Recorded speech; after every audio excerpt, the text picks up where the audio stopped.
no discussion, comments. This is just the administrators presenting their budgets for next year. Thank you all for coming.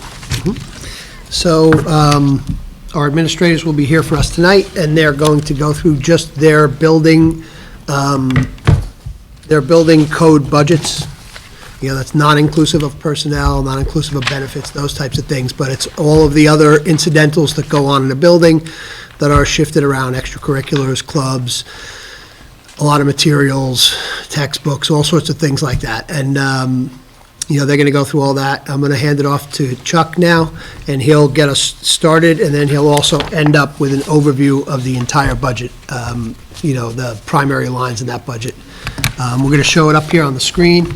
So since my head is right in front of the screen, I'm going over there.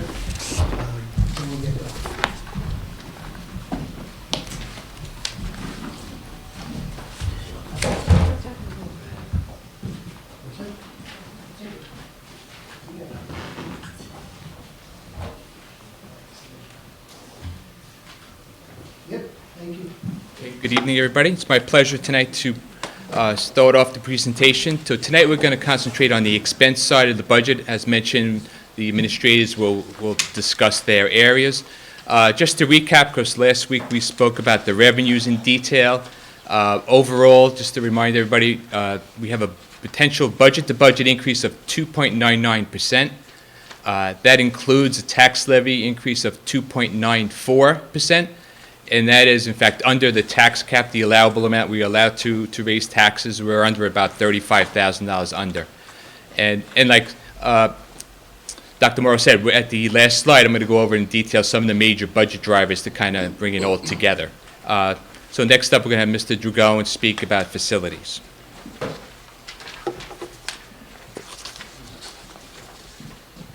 Thank you. So my budget is, it's pretty much a flat budget. There is a slight increase from last year, 3.44%. But the increases are basically material costs and all utility costs. As we all know, supplies have gone up. And even our utility costs, our electric and our natural gas costs are going up. And then, so we have this, we do that interfund transfer to capital for some, every year we do some projects. So these are some possible upgrades that we're going to be looking to accomplish. The flooring in the elementary school, probably the first floor. We're going to start with the first floor. Some security upgrades and potentially the middle school roof. Yep. Can repair reserve be used for the flooring upgrades or the security upgrades? Potentially, yes. Yeah. I mean, these are just possible ideas that we're floating around right now. There's plenty of, there's always other projects that we can recommend and put forth. But these are just some that, sometimes. I know you can't use a repair reserve. No. I've learned that. We can use it for certain, for certain flooring. Not replacement, but repairs. Right? If we just choose to replace a floor because it's old, but then we also have some damaged floors in the elementary school that need to be repaired. So some of it can be done through repair reserve. I just asked Mr. Dragon, like the reality is anybody that owns a house knows that list could go on for like 15 pages and you have to do work on your house all the time. Otherwise, it gets to be where it's too cost prohibitive to even make the repairs, So you do upkeep. That's what this particular fund is, and these are three of the areas where we'll be doing upkeep. Or not, if something comes up between now and mid-year next year that seems to be more important for us to do, then we'll shift it. If something were to break, like when we had the roof blow off on part of the gym, then we went immediately to repair reserve. Thank you. Any other questions? All right, who's up next? Me? Yeah. Yes, Ms. O'Neill.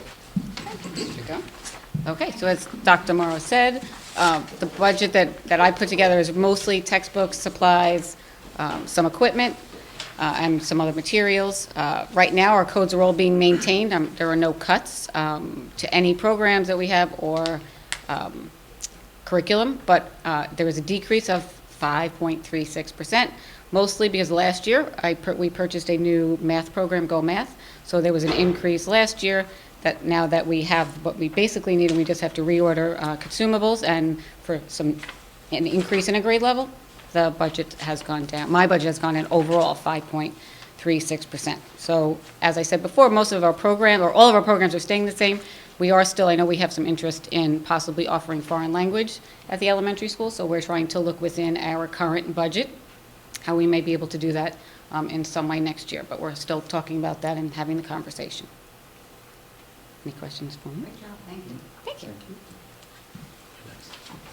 I think you are. Oh, sorry, am I supposed to press the button? Make a big introduction. Sorry. Stop that. Smoke machine. Good evening, good evening, everyone. So the vast majority of the secondary budget lines have remained flat. We do have a slight increase of 8.6%, which sounds a lot, but it's really only about $28,000. And that money is going to be allocated for some updated textbooks. Our language department does a fantastic job updating their curriculum to make it more relevant to the contemporary and modern world. So we're going to be looking at some Spanish textbooks to help them with the curriculum writing. In terms of social studies, as our current history changes, our AP US textbooks should also be changing with them. We're also investigating adding AP World History as a program to our 9th and 10th grade.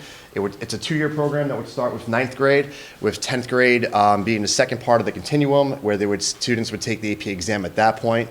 All the textbooks that we're investigating now do also come with a digital component, which allows a lot of translation services, which makes the content much more accessible. And as we've been taking strides to make our AP courses more accessible to all of our students, that'll be a pivotal piece of that.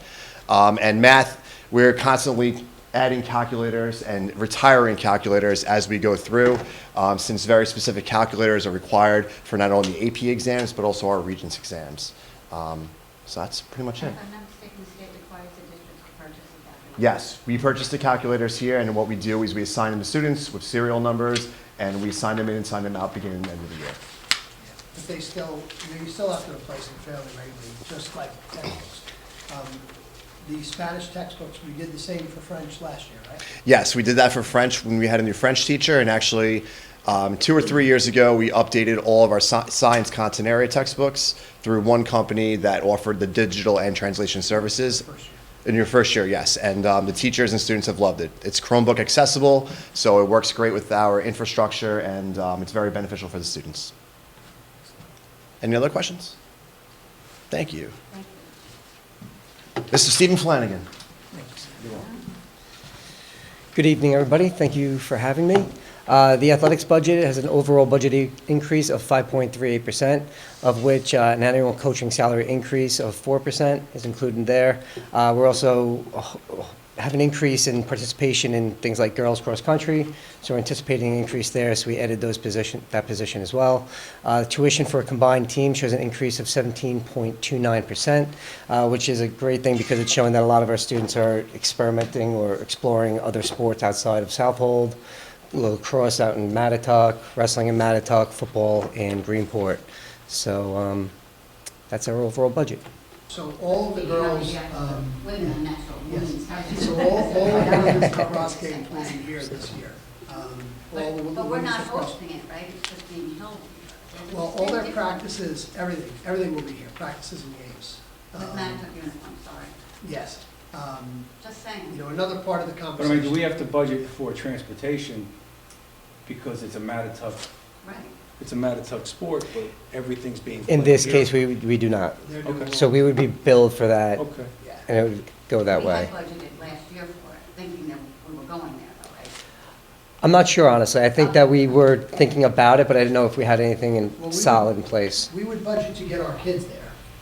The shuttling is always taken care of, so we have the shuttling process, but the shuttling and then transportation to competitions are two different lines. Oh, right, right, Yeah, right. two different responsibilities. So we have to always get our children to each location, but then the transportation of competition is in charge of the host school. And then the hope is that we have more of a unified approach towards all of our shared sports. Because the reality is that, we're all shrinking a little bit, so we're gonna have more shared sports than we've ever had before.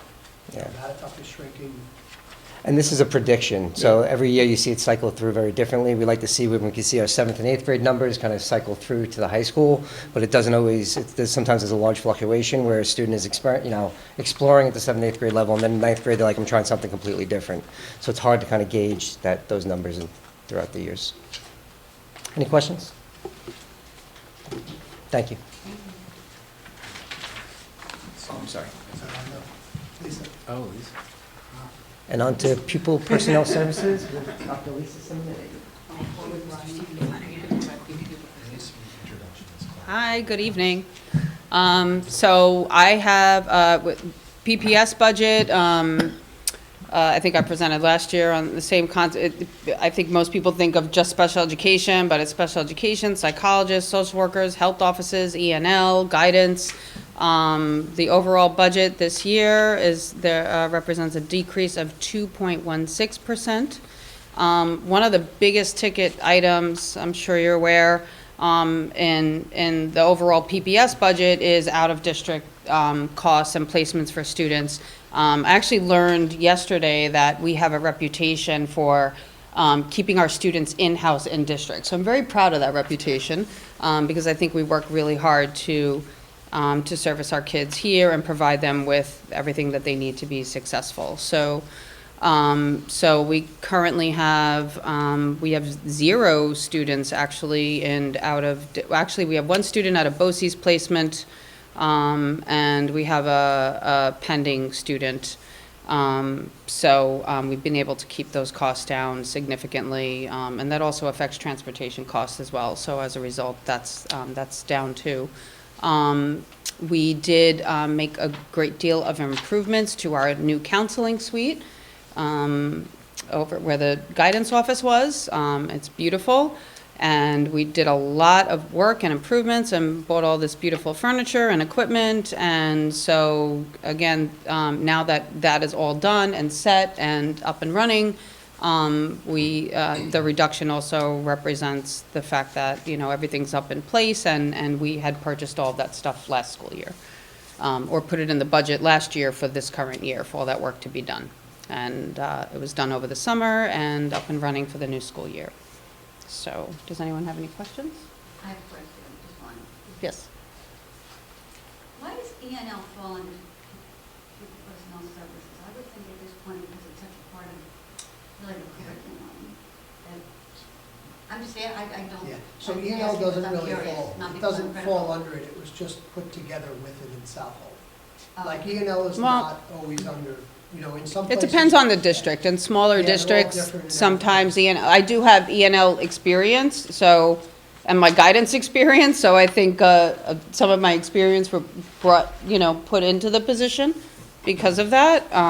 But in smaller districts, you do see ENL included in PPS. Like when I was in Sag Harbor, I oversaw ENL, and same in Port Jeff because they're smaller districts. Okay. Yeah. Normally then, if it's not under, Typically, there's an ENL director in larger Oh, it's a districts. separate- Director of ENL and world languages, there's a separate director of guidance, there might be a director, a separate director of special education. So it depends on the district, really, they all have different structures. thank you. Sure. Any other questions? Thank you. Mr. Ryan Case?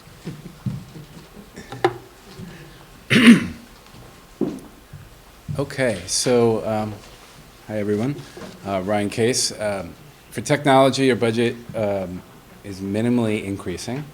It includes all of our current programs, including the Chromebook program, one-to-one, K-12. We purchase 200 Chromebooks each year. And then all of our software subscriptions, we've actually added a few. And we've also added 2 pretty large ones. One is called Frontline Student Analysis, and the other is iReady. iReady is a program for reading and assessment, and Frontline Student Analytics is a program so that we can study our own students' data. So we're rolling that out now, and that'll be available next year. We have the last phase of our smartboard replacement project. So for the last 3 years, we've been replacing all of the smartboards and with touch TVs. This is the final summer of that, and we will move on from smartboards as of this summer. So, any questions? I don't know if there's anyone next, is there? Yes. So just one comment on the frontline, you can leave it, it's fine. Okay. You know, on the frontline analytics program that we've been looking at as an administrative staff, like the goal of it is that as we continue to collect data from iReady, from classroom assessments, from state assessments, from all sorts of different things, we can put it into one snapshot that we can look at an individual child longitudinally over their career here when it comes to English language arts, math, their social development. Or we can look at an entire group of kids and see where our strengths and weaknesses are. And it allows you to make individual decisions and also programmatic decisions for entire groups, you know. And so there's a ton of data that we collect now in this world, more so than we ever used to. And it becomes increasingly, you know, more difficult to utilize that data because it's in multiple different spreadsheets. And so the Frontline Student Analytics Program, Frontline is what we use for our in-district already. This will allow us to tie in all those different data points and look at our students in a way where we can look formative different assessments that they're taking in class over a regular basis, summative assessments that we give them through iReady, summative assessments that the state uses, entry points and ups and downs, and hopefully make better decisions as we go forward for our students as a whole and also in general. You're up, John.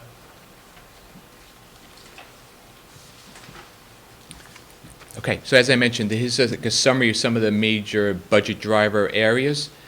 Starting at the top, salaries, we're projecting a relatively minor 2.1% increase.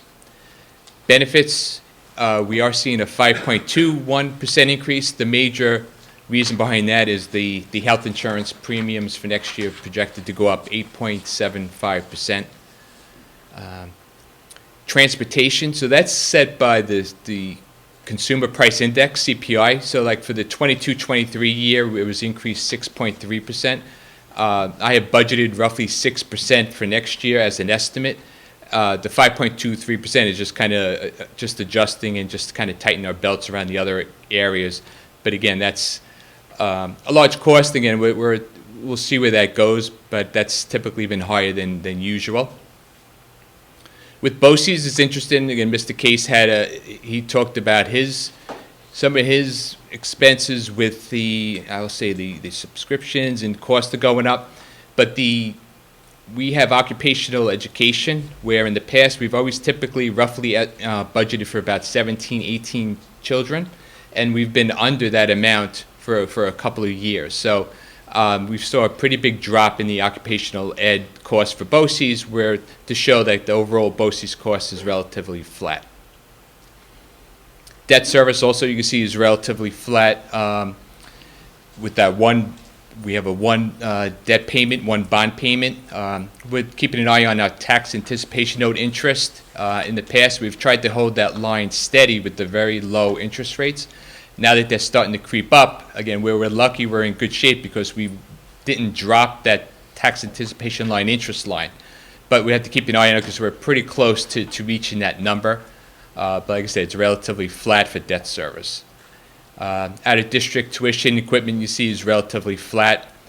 I added the operations and maintenance line. I think it's important, as Mr. Dragone mentioned, the supply line is a lot of items are going up roughly 8% with the Consumer Price Index. The number, in case it comes up, like what I noticed was weird, we have the 6.78%. The number in Mr. Dragone's budget includes overtime. And so correct me if I'm wrong, but basically a couple of years ago we increased the overtime line with all the construction. And then with the pandemic, we relatively tried to hold that line steady, knowing what our needs were. Now we realize, based on this year and projection for next year, we expect overtime. I think it was 20,000 is the amount that went down. So we saw a pretty big drop in overtime, which is actually it's in that salary line, that top line. So that's why, again, you might see that you'll notice the difference between the 6.7% and the and the percent in Mr. Dragone's budget. And the other is just a reminder, those are supplies, contractual cost, all different budget codes is relatively, flat. And the big number, the total, to summarize, our projected budget is going up to 2.99%, where the new budget number is the $33,168,000. This would result in a tax levy increase of 2.94%, and on the average house assessed at $7,000, it would be $16 a month or $191 annually. Any questions? The decrease in the OPEB, say it's decreased $70,000, is that based on students that haven't shown an interest to go next year? So, right, with the occupational ed is interesting. The BOCES a couple of years ago changed how they bill. In the past, they used to bill us the actual. And a few years ago, they changed to a smoothing where, again, they help with the budgets for schools. They do like a 3-year average. So we know ahead of time what we pay for. So The we've last been, 3 years. yeah. So if we have 40 kids going next year, we only have 20 going this year, we don't go up 13,000 times 20 kids. It's averaged for the last 3 years, so that's why the number is a lot easier to manage. But that just happened 4 years ago, 5 years ago?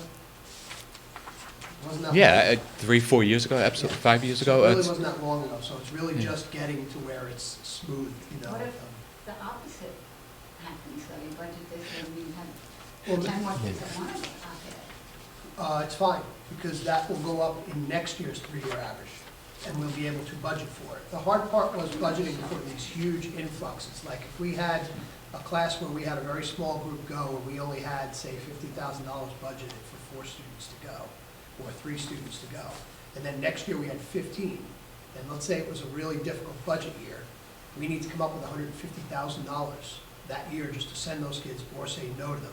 Since they average it out now, in the year where we only had 3, we would pay a higher number than the 50.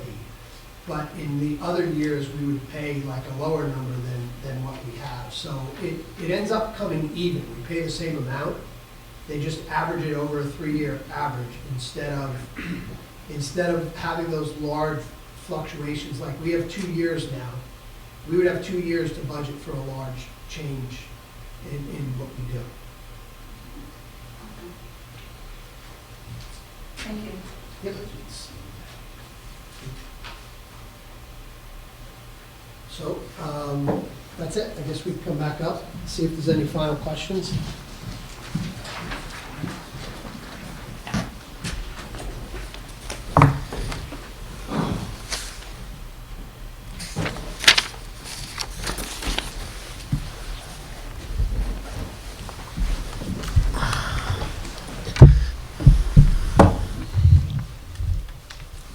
I think I asked all my questions. Anybody have any additional questions that Chuck or I or any of the administrators can answer? Thank you. We know that you guys work on this all year round. It's not just, let's wake up in January and get it done by March. And we have, I think, another 1 or 2 budget hearings anyway, right? At least 1. We have one more, right? And that's when we adopt? The 4th, 5th. Yeah, Oh, because we have to do it early this year, right? Yeah. Right. yeah. So just, for edification, all of these meetings are chosen based on the state time guidelines. We have to adopt a budget a certain number of days before the vote, so that anybody that wants to read everything or ask any questions or whatever it may be has time to do that. We had to make the motion to use the reserve a certain number of days before the vote, so all of it is timed out that way. So, that's how these things are all selected. None of it's random. It's all based on the state guidelines.